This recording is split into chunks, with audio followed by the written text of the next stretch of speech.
Perjalanan berjam-jam yang melelahkan menjadi tidak terasa saat aku sampai di puncak Merapi. Pemandangan terindah terpampang nyata di depan mata. Setelah bersusah payah bersama dua rekanku, Cindy dan Maya, akhirnya kami berhasil juga menyaksikan matahari terbenam di puncak gunung ini. Edelweiss yang bermekaran menambah indahnya suasana.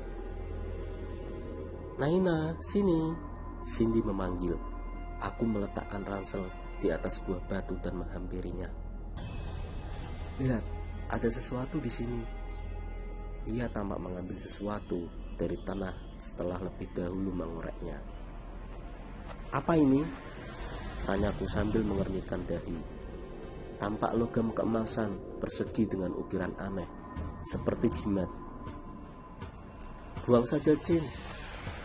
Takutnya nanti malah kenapa-kenapa," sergahku pada Cindy. Maya menganggukkan kepala, menyetujui saranku. "Ah, ini barang langka. Aku akan menyimpannya," ujar Cindy keras kepala. Ia seperti terpesona dengan kilau logam tersebut. "Terserahlah. Sekarang kita harus siap-siap turun. Sebentar lagi gelap akan melanda dan kabut semakin tebal. Nanti kita bisa kesasar sebelum sampai di tenda." Aku beranjak sambil memanggul lagi ransel dan mengajak mereka untuk turun ke tenda. Sinar matahari sudah tak tampak lagi. Hanya terlihat bayang tubuh kami dan senter menjadi satu-satunya sumber sinar saat ini. Kabut makin menebal. Aku berjalan di depan, diikuti oleh Maya dan Cindy di belakang. Jalur pendakian yang kami lewati tak terlalu sulit. Jalur biasa yang dilewati oleh pendaki lainnya. Entah mengapa, saat ini tak ada kelompok lain yang mendaki. Pesan penjaga tadi, kami sudah harus sampai di tenda sebelum gelap. Namun, karena tadi Cindy sempat sakit perut, menyebabkan kami terlambat sampai ke atas. Hampir sampai di tenda, setelah 30 menit berjalan turun, kompas dan penanda menunjukkan kami akan bisa beristirahat tak lama lagi. Tiba-tiba terdengar suara gaduh, seperti pasar malam. Aku menghentikan langkah dan menajamkan telinga. Kulihat Maya dan Cindy juga melakukan hal yang sama. "Apa itu?" bisikku pada mereka. Maya dan Cindy menggeleng sambil mendekat ketakutan. "Bukannya harusnya di sini sepi ya, Nak?" Maya berbisik. "Yuk kita lihat."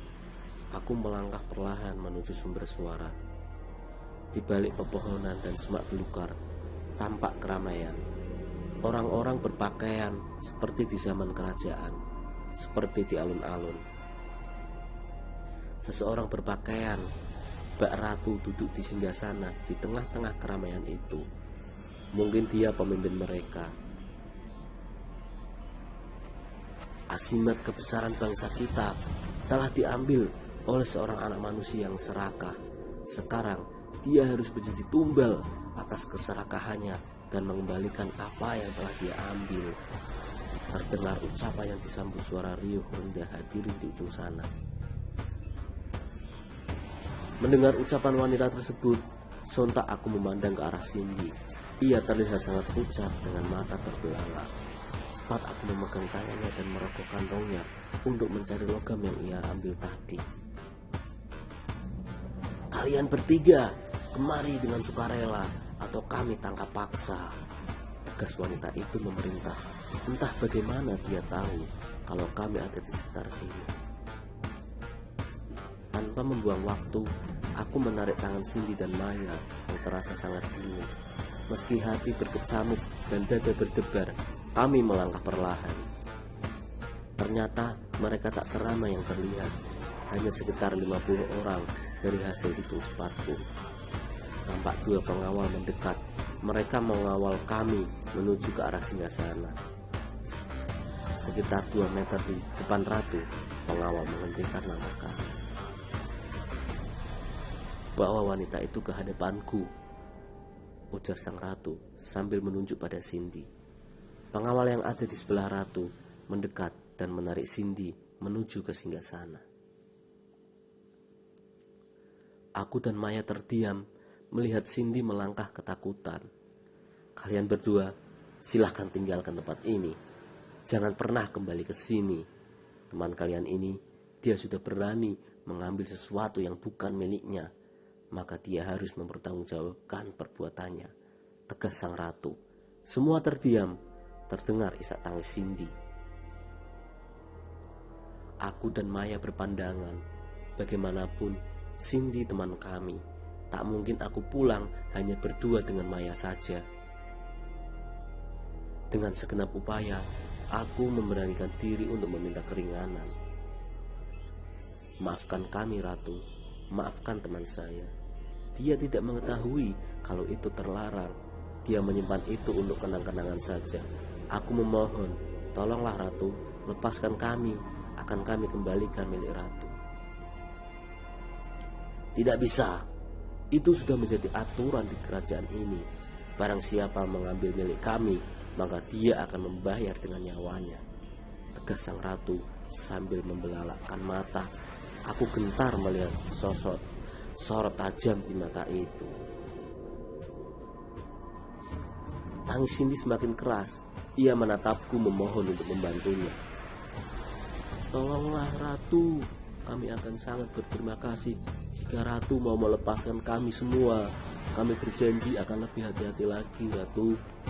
Pintaku memelas, meski dada berdebar-debar, tapi aku terus mencoba bernegosiasi dengan makhluk penunggu gunung ini.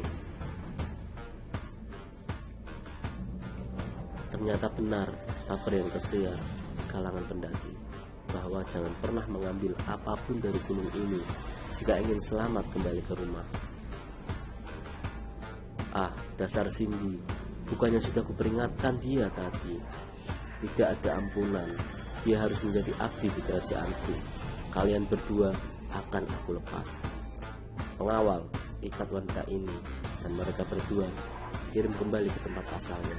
Sang ratu bertikai. Cindy terlihat menangis dan meronta saat pengawal ratu hendak mengikatnya. Aku dan Maya berusaha berlari ke arah Cindy dan menggapai tangannya. Malang, pengawal di kanan dan kiri yang sedari tadi diam, menangkap dan menjauhkan kami dari Cindy. Dengan sekali sentak, aku tiba-tiba terhuyung dan hilang kesadaran.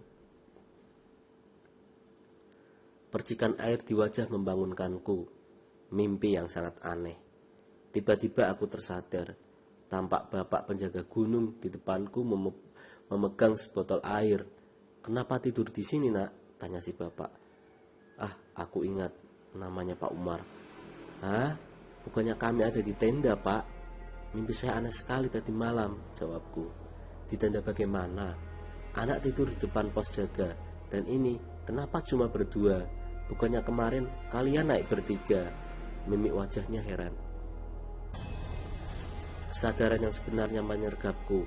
Bukannya tadi malam aku masih di atas gunung. Bagaimana bisa sudah sampai di pos dan tertidur di sini? Berdua katanya. Aku memandang ke sebelah. Tampak Maya tertidur pulas. Tanpa menjawab pertanyaan Pak Umar, aku menggoncang tubuh Maya. Mai, bangun, bangun Mai, seruku panik. Aku memandang berkeliling. Hanya ada aku, Maya dan Pak Umar.